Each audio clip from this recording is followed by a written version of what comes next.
আসসালামু আলাইকুম। দুপুর ২টার শীর্ষ সংবাদে স্বাগত জানাচ্ছি শাহনাজ পারভীন। শেখ হাসিনার আমলের উচ্চ প্রবৃদ্ধি ছিল ভুয়া, রয়টার্সকে ডক্টর ইউনূস। বাংলাদেশ সীমান্তে বিএসএফের অপোষ অ্যালার্ট। আরাফাত রহমান কোকো নিভৃতচারী সফল ক্রীড়া সংগঠক।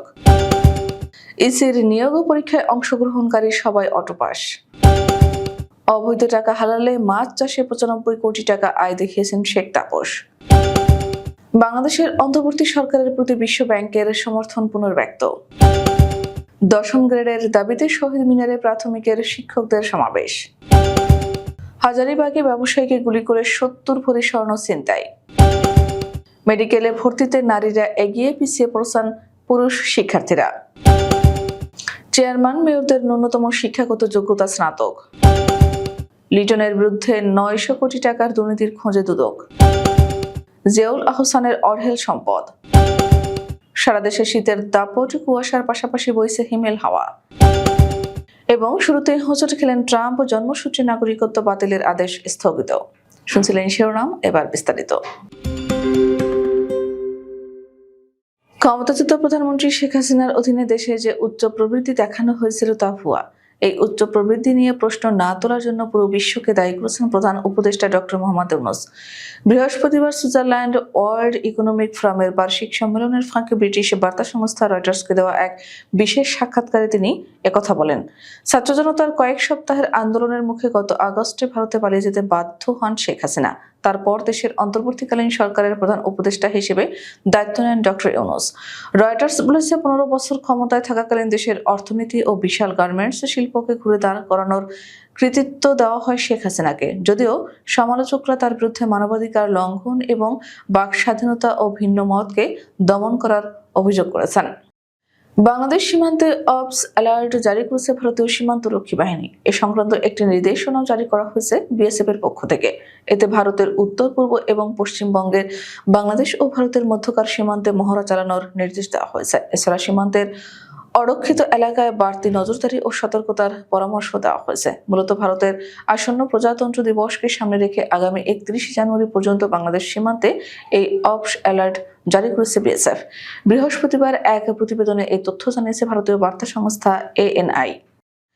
শহীদ প্রেসিডেন্ট জিয়াউর রহমান, বীর উত্তম ও সাবেক প্রধানমন্ত্রী দেশনেত্রী বেগম খালেদা জিয়ার কনিষ্ঠ সন্তান আরাফাত রহমান কোকো একজন ক্রীড়া সংগঠক হিসেবে নিজেকে অনন্য উচ্চতায় নিয়ে গিয়েছিলেন। রাজনৈতিক পরিবারের সন্তান হিসেবে সরাসরি রাজনীতির মাঠকে কর্মক্ষেত্র না করে ক্রীড়া সংগঠক হিসেবে নিজেকে প্রতিষ্ঠিত করেন। সাবেক প্রেসিডেন্ট ও সাবেক প্রধানমন্ত্রীর সন্তান হিসেবে তিনি প্রায় প্রকাশ্যে না এসে অনেকটা নিভৃতে নিবেদিত প্রাণ ক্রীড়া সংগঠক হিসেবে ক্রীড়া ক্ষেত্রে ঐতিহাসিক অবদান রাখেন। আওয়ামী লীগ সরকারের আমলে ৪৫০-র বেশি ডাটা এন্ট্রি অপারেটর পদে নিয়োগ দেয় নির্বাচন কমিশন। ইসি ছেড়ে স্বরাষ্ট্রের জননিরাপত্তা বিভাগে যাওয়ার আগেই এই নিয়োগ প্রক্রিয়া সম্পন্ন করতে চেয়েছিলেন সাবেক সচিব জাহাঙ্গীর আলম। এই নিয়োগে নৈর্ব্যক্তিক পরীক্ষায় অংশগ্রহণ করা সবাইকে পাশ করানো হয়েছে এবং ৭৪৭ জন পরীক্ষা না দিয়েও পাশ করেছেন। এই নিয়োগ পরীক্ষায় মোট আবেদনকারীর মধ্যে মাত্র ১৩% উপস্থিত ছিলেন, যাদের মধ্যে সবাই পাশ করেন। তারা সহ পরীক্ষা না দিয়ে পাশ করা ৭৪৭ জন লিখিত পরীক্ষায় বসবেন আগামী ৩১ জানুয়ারি। দুর্নীতির মাধ্যমে অর্জিত টাকা হালাল করতে শেখ পরিবারের সদস্য শেখ ফজলেনুর তাপস মৎস্য চাষীর খাতায় নাম লিখিয়ে রাতারাতি বনে যায় প্রায় ১০০ কোটি টাকার মালিক। পুকুরে মাছ চাষ থেকে মাত্র ৩ বছরে আয় দেখান ৯৫,২৪,৪০,০৩১ টাকা। অনুসন্ধানে দেখা যায়, জাল জালিয়াতির চুক্তিতে গোপালগঞ্জের টঙ্গিপাড়ার ভিটি, নাল ও বাগান শ্রেণীভুক্ত জমিকে পুকুর হিসেবে লিজ গ্রহণ দেখিয়ে রাতারাতি মৎস্য চাষী বনে যান শেখ তাপস। বাংলাদেশ পুনর্গঠনে অন্তর্বর্তীকালীন সরকারকে বিশ্ব ব্যাংকের সহায়তার কথা পুনর্ব্যক্ত করেছেন বিশ্ব ব্যাংকের ব্যবস্থাপনা পরিচালক আন্না বেজেরদে। সুইজারল্যান্ডের দাভোসে ওয়ার্ল্ড ইকোনমিক ফোরামের বার্ষিক সম্মেলনের ফাঁকে প্রধান উপদেষ্টা ডক্টর মোহাম্মদ ইউনূসের সঙ্গে সাক্ষাৎকারে তিনি একথা বলেন। প্রধান উপদেষ্টা ডক্টর মোহাম্মদ ইউনূসকে বিশ্ব ব্যাংকের ব্যবস্থাপনা পরিচালক বলেন, আমি আমাদের সমর্থন জানাতে চাই। আপনারা যে ধরনের সহযোগিতা চান তার জন্য আমাদের উপর নির্ভর করতে পারেন। তিনি আরো বলেন, বিশ্ব ব্যাংক বছরের দ্বিতীয়ার্ধে বাংলাদেশকে সহায়তা দিতে চায়।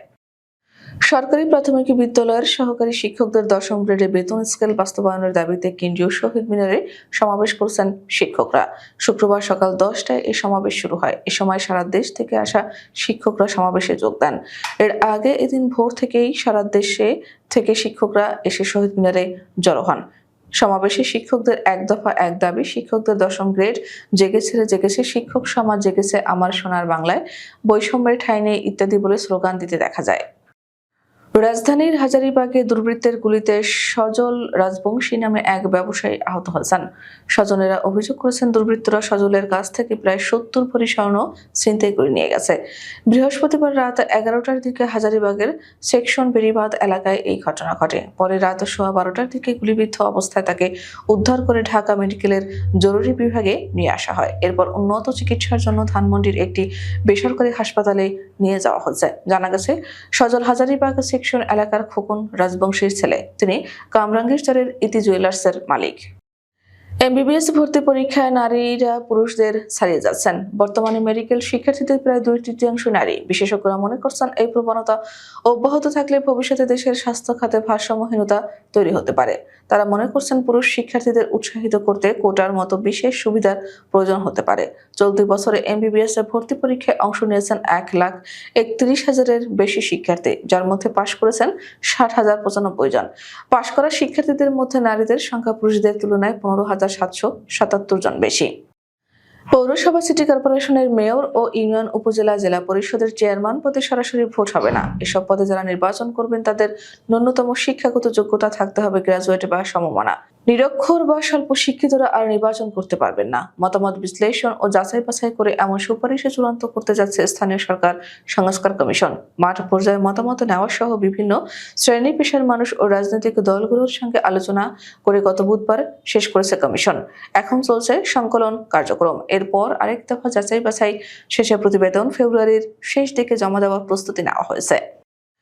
সাবেক সংসদ সদস্য ও সিপ হুইপ নূর ই আলম চৌধুরী লিটনের বিরুদ্ধে পদ্মা সেতু প্রকল্পের বালু ফেলার জন্য অধিগ্রহণকৃত খাস জমির ভুয়া মালিক সাজিয়ে 900 কোটি টাকা আত্মসাতের ঘটনায় দুদকের 3 সদস্যের একটি অনুসন্ধান দল কাজ শুরু করেছে। এরই মধ্যে এই সংক্রান্ত তথ্য চেয়ে মাদারীপুর জেলা প্রশাসকের কাছে চিঠি দিয়েছে অনুসন্ধানকারী দলটি। সংশ্লিষ্টদের অভিযোগ, প্রয়োজন না হলেও নূর ই আলম চৌধুরীর সাজানো বিক্ষোভের মুখে পদ্মা সেতু প্রকল্পের প্রস্তাব পরিবর্তন করে চর এলাকার খাস জমি ব্যক্তি মালিকানাধীন দেখিয়ে ক্রয় করে সরকার। ন্যাশনাল টেলিকমিউনিকেশন মনিটরিং সেন্টারের সাবেক মহাপরিচালক ও বরখাস্ত হওয়া মেজর জেনারেল জিয়াউল আহসান এবং তার স্ত্রীর বিরুদ্ধে দুর্নীতি দমন কমিশন পৃথক 2টি মামলা দায়ের করেছে। তাদের বিরুদ্ধে 40,87,00,000 টাকার অবৈধ সম্পদ অর্জন এবং 342 কোটি টাকার অস্বাভাবিক লেনদেনের অভিযোগ উঠেছে। বৃহস্পতিবার দুদকের মহাপরিচালক আক্তার হোসেন ঢাকার সেগুনবাগিচায় সংস্থাটির প্রধান কার্যালয়ে সাংবাদিকদের বিষয়টি নিশ্চিত করেছেন। মাঘের প্রথম ভাগে সারা দেশে আবারও শীতের দাপট বেড়েছে, পাশাপাশি বইছে হিমেল হাওয়া। মূলত বহমান এই বাতাসের জন্য শীত আরো বেশি অনুভূত হচ্ছে।